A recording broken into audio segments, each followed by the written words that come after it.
Hello everyone, welcome back to Advait education. और आप लोगों के लिए आज मैं लेकर आया हूं स्पेशल ये क्वेश्चन, है ना। और इस क्वेश्चन में हम क्या देखने वाले हैं, चलिए चर्चा करते हैं। क्वेश्चन क्या पूछ रहा है, which one of the following pair of the goods is an example of joint supply. तो यहां पर हम कंसेप्ट पढ़ने वाले हैं ज्वाइंट सप्लाई के बारे में। चलिए देख लेते हैं ऑप्शन में क्या क्या चीजें दी गई हैं।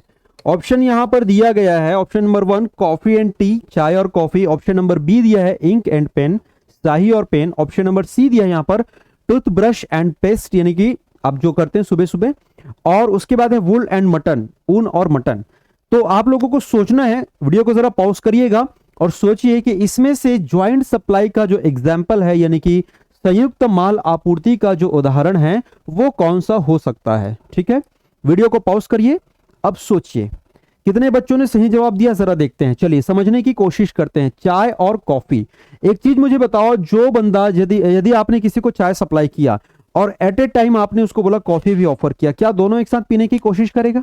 ये तो वही पी सकता है भाई जो पागल रहेगा, है ना। मतलब दोनों एक साथ कैसे पिएंगे, या तो चाय पिएंगे या तो कॉफी पिएंगे। हाँ, कुछ लोगों को नसीब नहीं होता तो दोनों एक साथ मार लेते हो, बात की बात है। नंबर 2, यदि हम बातें करते हैं इंक एंड पेन, यानी कि स्याही और पेन, ठीक है, तो आप लोगों को लगेगा सर स्याही और पेन दोनों तो एक साथ ही मिलता है। मतलब ऐसा नहीं है ना, पॉसिबल नहीं है कि सिर्फ आपने स्याही खरीदी या सिर्फ आपने पेन खरीदा, या फिर ऐसा भी संभव नहीं है सर कि आपने स्याही खरीद ली और पेन नहीं खरीद रहे हो, या फिर आपने पेन खरीद लिया स्याही नहीं खरीद लिया, ये भी संभव नहीं है। चलिए इसको भी देखते हैं। नेक्स्ट है सर आपका टूथब्रश और पेस्ट।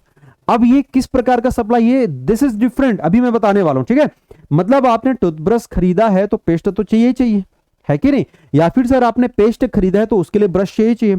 अब आप बोलोगे नहीं सर हम तो हाथ से भी काम चला लेते हैं, जैसे गुड़ाखू करते हैं लोग, तो बात की बात है, वैसा नहीं करना है। अपने को बताना है कि भैया ये दोनों के दोनों एक दूसरे के कारक हैं। बट यहां पर कारक की बातें नहीं की जा रही है, यहां पर कॉम्प्लीमेंट की बातें नहीं की जा रही है, यहां पर बातें की जा रही है ज्वाइंट की बातें की जा रही है। ठीक है ना। अब ये वाला भी ज्वाइंट नहीं है, जिन लोग आप समझ रहे हो ना, कुछ लोग, वो वाला भी ज्वाइंट नहीं है। ठीक है, ज्वाइंट रोल वाला नहीं है, दूसरा ज्वाइंट है। ये है सर आपका एक ही चीज से आप मल्टीपल रूप से क्या क्या यूज कर सकते हो। ठीक है, तो मल्टीपल रूप में हम क्या क्या यूज कर सकते हैं, चलिए समझने की कोशिश करते हैं। यहां पर आपको जैसे फॉर एग्जांपल यहां पे दिख रहा है ना। चलिए इस प्रश्न का पहले आंसर हम लोग देख लेते हैं। The correct answer is option number D, इसका जवाब हो जाएगा आपका ऊन और मटन।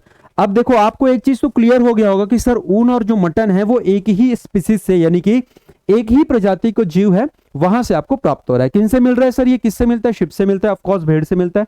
ठीक है, इसका मतलब ये है कि एक ही चीज से, अब देखो इसको इकोनॉमी की भाषा में यार प्रोडक्ट बोला जाता है, तो इसको आप लोग अदर वे में ना लीजिएगा, नहीं तो बहुत सारे बच्चे ऐसे रहते हैं सर आप इसको प्रोडक्ट कैसे बोल सकते हो, हाउ कैन यू से प्रोडक्ट।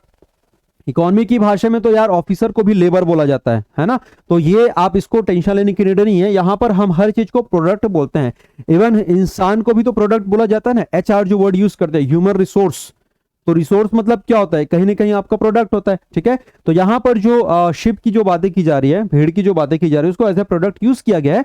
और उसके थ्रू सर हम उनसे ऊन भी ले सकते हैं, उसके कपड़े भी बना सकते हैं, और काम नहीं हो तो उसको मटन भी खा सकते हैं। जिन लोग खाते हैं उनकी बात कर रहा हूं। ओके, चलिए तो यहां पे हम समझने की कोशिश करते हैं ये कैसे संभव हुआ, कैसे इसको हम जस्टिफाई कर सकते हैं। ठीक है, ये देखो यहां पर आप लोगों को एक चीज नजर आ रहा है, you can see from here, ship से आप मल्टीपल चीजें यूज कर सकते हो। मैंने बताया ना, मल्टीपल चीजें, जहां पर एक ही प्रोडक्ट का आप मल्टीपल चीज यूज कर सकते हो। सर एक और एग्जांपल समझाइए, जैसा कि हम इंडियंस लोग क्या करते हैं समझना।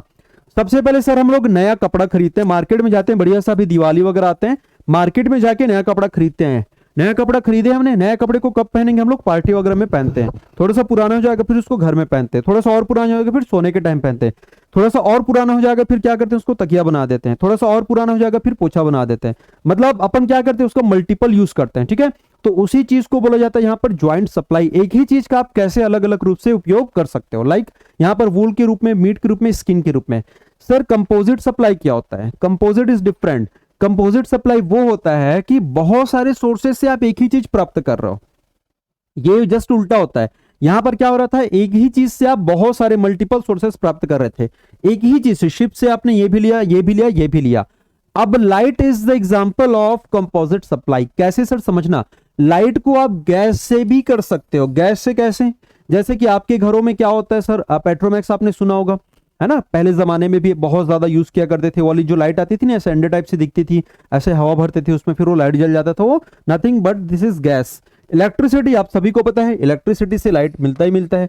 ऑयल से भी लाइट मिलता है सर? ऑयल से, जी हाँ बिल्कुल। यदि आप क्या बोलते हैं कैरोसिन वगैरह यूज करेंगे, पेट्रोल वगैरह यूज करेंगे, तो वहां से भी आपको लाइट मिलेगा। मतलब मल्टीपल सोर्सेस यूज करके आप किसी एक सिंगल चीज तक पहुंच रहे हो, तो हम उसको बोल देते हैं कंपोजिट सप्लाई। और एक ही चीज का यूज करके हम मल्टीपल आउटपुट्स लेते हैं, उसको हम लोग बोलते हैं ज्वाइंट सप्लाई। ठीक है, तो ये दोनों का दोनों अंतर आई थिंक आप लोगों को समझ आ गया होगा। यहां से आप देख सकते हो, you can see from here. ठीक है, ये चित्र के माध्यम से भी आपको दिखाने की कोशिश की गई है। ठीक, चलिए भाई। अच्छा, इसमें एक और चीज आप लोगों को समझना होगा। देखो यहां पर आप लोगों को ज्वाइंट डिमांड है ना, ज्वाइंट डिमांड जो रहता है ये भी कई बार आप लोगों को पूछा जाता है। तो ज्वाइंट डिमांड में समझते हैं कैसे होता है। जैसे अभी थोड़ी पहले मैंने बताया था आप लोगों को, यदि आपने कार लिया है, यदि आपने कार परचेस किया है, ईवी की बात नहीं कर रहा हूं मैं बात कर रहा हूं पेट्रोलियम वाली कारों की बात कर रहा हूं, जो कि फ्यूल से चलती है, लाइक पेट्रोल हो गया, डीजल हो गया। ठीक है, तो यहां से जब मैं कार की मैं बातें करूंगा, तो आपको कहीं ना कहीं फ्यूल के लिए डिपेंड होना पड़ेगा।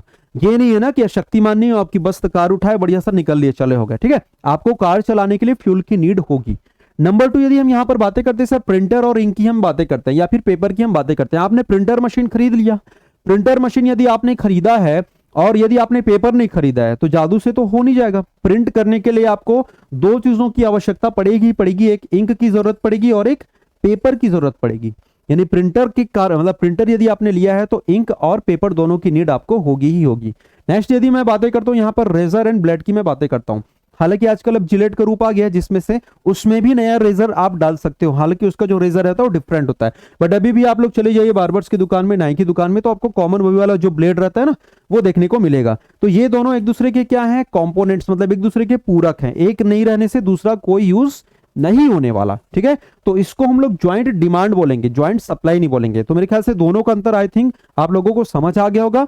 और ऐसे ही हम लोग मिलेंगे इकोनॉमी के और नए नए कंसेप्ट के साथ फंडा इकोनॉमिक्स में। ठीक है, तो इस वीडियो को यदि अच्छा लगा होगा, पसंद आया होगा, तो जरूर लाइक करें एंड शेयर करें। Thank you so much. जय हिंद।